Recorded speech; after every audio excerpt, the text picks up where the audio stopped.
तो दोस्तों आज ही तुम लोगों का रिजल्ट एकदम आ चुका है, ठीक है। तो बहुत सारे बच्चे को बहुत सारा शुभकामनाएं, कॉन्ग्रेचुलेसन, तुम लोग बहुत अच्छा रिजल्ट लेके आए होगे, आई होप।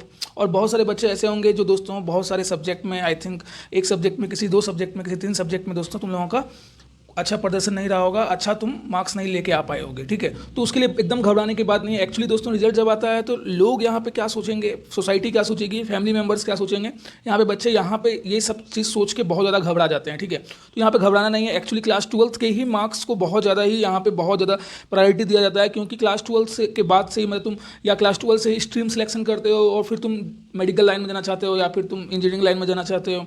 तुम बहुत सारे बच्चे अभी बायो लेकर के नीट का प्रिपरेशन कर रहे होंगे, तो उनको 60% रिक्वायरमेंट हो सकता है नीट में चाहिए होगा, 60% नहीं आया पाया होगा, या फिर किसी को जेई का एकदम प्रिपरेशन कर रहे होंगे वो, तो ज्वाइंट एंट्रेंस एग्जामिनेशन के लिए जेई मेंस और जेई एडवांस दे रहे होंगे। किसी का जेई मेंस अच्छा चला गया होगा लेकिन 75% नहीं आ रहा होगा, ठीक है। बहुत ऐसा सिनेरियो अभी बहुत सारे बच्चे के साथ अभी देखने को मिलेगा, ठीक है। और बहुत सारे बच्चे तुम लोगों के साथ अभी क्या हो रहा होगा सीन, किसी सब्जेक्ट की वजह से, केमिस्ट्री, फिजिक्स, तुम्हारा मैथमेटिक्स, ये तीनों मेन सब्जेक्ट रहता है पीसीएम, तो इनमें से किसी सब्जेक्ट में तुम्हारा मार्क्स कम आया होगा, ठीक है।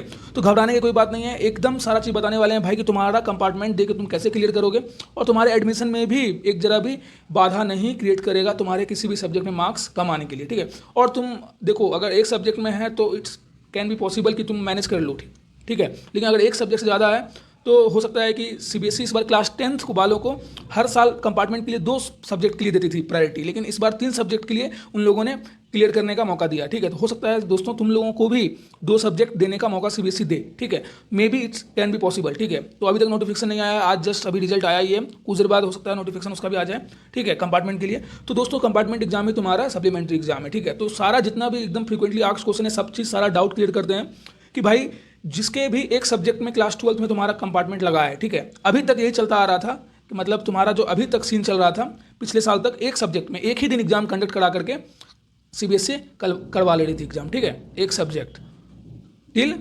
2025 तक। अब हो सकता है कि इस बार भी एक ही सब्जेक्ट का तुम्हारा एग्जामिनेशन देने का, जिसमें अगर मान लो फिजिक्स में लग गया, केमिस्ट्री में भी लग गया, तो तुमको सिर्फ फिजिक्स देने का या केमिस्ट्री देने का सिर्फ एक में देकर तुम क्लियर कर सकते हो। तो तुमको अगर एक से ज़्यादा सब्जेक्ट में है तो उसका भी तुम्हें अभी उपाय बताने वाले हैं, ताकि तुम्हारा साल बर्बाद ना हो, ठीक है, ठीक है, उसका भी उपाय बताएंगे। लेकिन देखो अब एग्जामिनेशन कब होगा, ठीक है। तो देखो दोस्तों, क्लास 10th वालों का एग्जामिनेशन इन लोगों ने स्टार्ट कर दिया है, मतलब 15 मई से ही, ठीक है। तो मान लो उनका रिजल्ट अगर 15 मतलब 1 महीने पहले आया था, समझ रहे हो ना, अप्रैल में आ गया था उनका रिजल्ट, तो 1 महीने में ही इन लोगों ने स्टार्ट कर दिया। तो क्लास 10th का तुम्हारा 15 मई को हो गया, तो क्लास 12th का तुम्हारा 15 जून से स्टार्ट कर सकते हैं ये लोग एग्जामिनेशन, ठीक है। एकदम प्रोबेबिलिटी है इन लोगों को सेशन मतलब लेट नहीं करना है, तुम्हारा एडमिशन भी होने वाला होगा, तो रिजल्ट क्लियर कर देंगे 15 जून तक लेके एग्जामिनेशन तुम्हारा क्लियर कर देंगे, ठीक है, आई होप। या फिर लेटेस्ट 30 जुलाई तक मतलब तुम्हारा रिजल्ट भी आ जाएगा, और फिर 30 जून तक तुम्हारा 15 जून से 30 जून के बीच में एग्जामिनेशन तुम्हारा हो जाएगा, ठीक है। 15 से 30 जून के बीच प्रिपरेशन करना स्टार्ट कर दो। कितने सब्जेक्ट का तुम कंपार्टमेंट दे सकते हो भाई, तो तुम बस एक सब्जेक्ट का अभी तक अलाउ था फॉर क्लास 12th के लिए, ठीक है, याद रखना, फॉर एक सब्जेक्ट के लिए अलाउ था। तो हो सकता है may be this year 2 subject के लिए सब अलाउ करे, सब मे बी, ठीक है, मे बी, याद रखना 2 सब्जेक्ट का परमिशन दे। अभी नोटिफिकेशन आने का बस देरी है। सिलेबस क्या होगा, तो सिलेबस भाई सेम होगा, एकदम 1 महीने का टाइम मिल रहा है, रगड़ के पढ़ डालो, ठीक है। और एकदम 75% क्राइटेरिया तुम्हारा इंप्रूवमेंट तुम्हें करना है। मान के चलो क्या कि सब बच्चे, बहुत लोग बच्चे भी क्या होंगे सीन ना कि पास होंगे, ठीक है, बहुत सारे बच्चे पास होंगे, लेकिन कुछ मार्क्स की वजह से 74% पर अटक गए हैं, 73% पर अटक गए हैं, तो तुमको इंप्रूवमेंट देने के लिए भी चांस दिया जाएगा।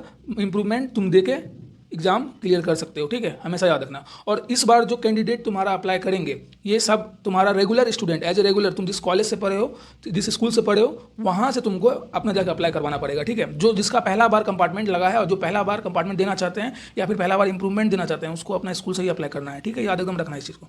कॉपी चेकिंग कैसा होगा भाई, कॉपी चेकिंग एकदम ईजी होने वाला है, क्योंकि देखो कंपार्टमेंट का पेपर ईजी भी आता है और तुम लोगों को पास भी करना रहता है, तो पेपर भी ईजी चेकिंग होगा, ठीक है, एकदम लीनियंट पेपर चेक होने वाला है, ठीक है। एग्जामिनेशन फी कितना लगेगा, तो देखो भाई 320 रुपये लग सकता है, क्योंकि मतलब तुम्हारा 10th वालों का भी इतना ही फीस मतलब पर सब्जेक्ट लिया था इन लोगों ने, तो पर सब्जेक्ट 320 रुपये लगेगा, ठीक है। तो कहाँ जाकर पे करना है, तो रेगुलर स्टूडेंट पे करेंगे स्कूल वालों को जाके ये पैसा, ठीक है।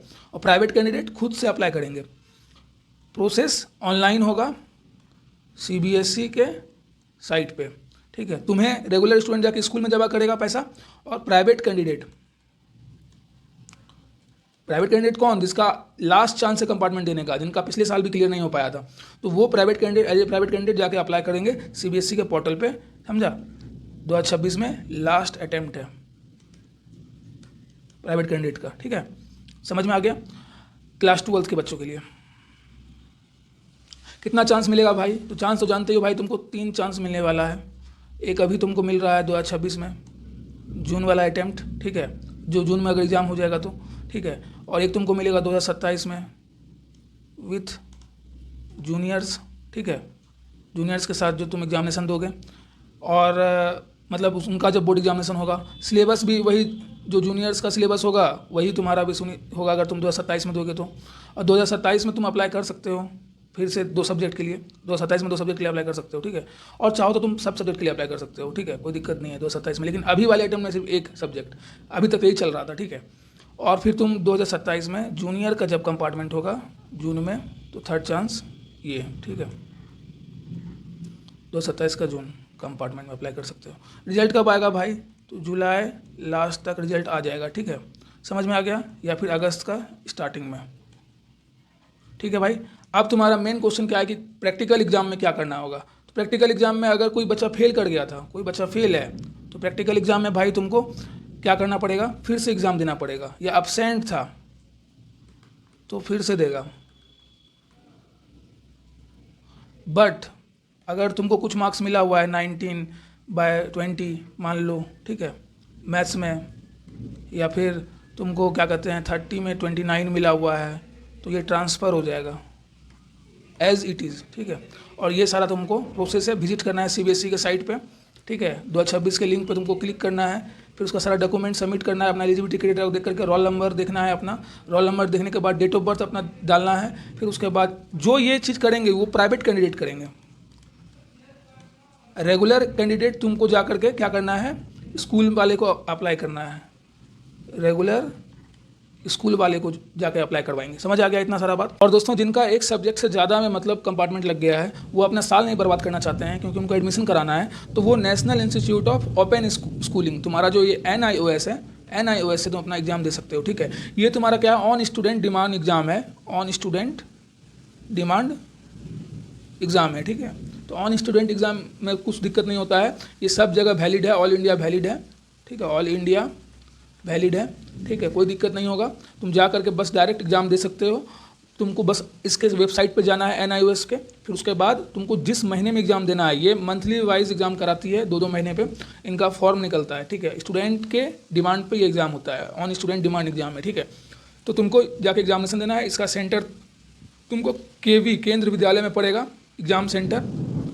इसमें बस बात यही है कि इसमें प्रैक्टिकल तुमको फिर से देना होगा, प्रैक्टिकल फिर से देना होगा, ठीक है, ये तुम याद रखना, प्रैक्टिकल इसमें फिर से देना पड़ेगा। और प्रैक्टिकल दोगे तो जो तुम्हारा जिस सब्जेक्ट का तुम नहीं दोगे, जिस सब्जेक्ट में अच्छा मार्क्स आया हुआ वो सारा मार्क्स तुम्हारा ट्रांसफ़र हो जाएगा एज इट इज़। लेकिन जिस सब्जेक्ट का तुम अप्लाई करोगे उसमें तुमको प्रैक्टिकल भी देना पड़ेगा और तुमको जा करके अपना थ्योरी पेपर भी देना पड़ेगा, ठीक है। तो केंद्र विद्यालय के हर डिस्ट्रिक्ट में मतलब केंद्र विद्यालय रहता है, वहाँ सेंटर तुमको पढ़ने वाला है, ठीक है। तो तुम इसका अप्लाई करके अपने आप को सेव कर सकते हो, अपना साल बचा सकते हो अगर 2-3 सब्जेक्ट में लग गया कंपार्टमेंट तो, ठीक है दोस्तों। तो मिलते हैं नेक्स्ट वीडियो में और नेक्स्ट इन्फॉर्मेटिव वीडियो के साथ इंप्रूवमेंट का एग्जामिनेशन से रिलेटेड। तो इंप्रूवमेंट में तुमको 2 चांस मिल रहा है। अभी का जो जून का तुम्हारा एग्जाम होगा उसमें भी तुमको 1 या 2 पेपर जैसा नोटिफिकेशन है CBSE का, उस हिसाब से तुम अपना इंप्रूवमेंट के लिए अप्लाई करवा सकते हो रेगुलर स्टूडेंट स्कूल से। और बाद बाकी तुम नेक्स्ट ईयर तुम अपना सारा सब्जेक्ट का भी इंप्रूवमेंट दे सकते हो जूनियर के साथ बैठ के, बस लेकिन 2 चांस मिलेगा इंप्रूवमेंट के लिए, बस 2 चांस, 2 चांस फॉर इम्प्रूवमेंट, ये याद रखना, ठीक है। ठीक है, मिलते हैं नेक्स्ट वीडियो में दोस्तों। चैनल को तुरंत सब्सक्राइब करना और इसी तरह साहिल भैया को सपोर्ट दिखाते रहो। और दोस्तों मिलते हैं नेक्स्ट वीडियो में। साहिल भैया को एकदम सपोर्ट करते रहना, एकदम घबराने का बात नहीं है। साहिल भाई ऑलवेज देयर फॉर यू, ठीक है। एकदम तुम टेलीग्राम पे मेरे को मैसेज कर सकते हो, I will guide you how to clear the compartment examination, ठीक है। सारा स्टडी मटेरियल से रिलेटेड या कुछ भी तुमको डाउट है या कुछ भी चाहिए मेरे से, तो तुम मेरे को टेलीग्राम लिंक ज्वाइन कर सकते हो, लिंक इन बायो। चैनल को सब्सक्राइब करके तब DM मेरे को टेलीग्राम पे करना। मिलते हैं नेक्स्ट वीडियो में। Thank you and have a nice day. Thank you.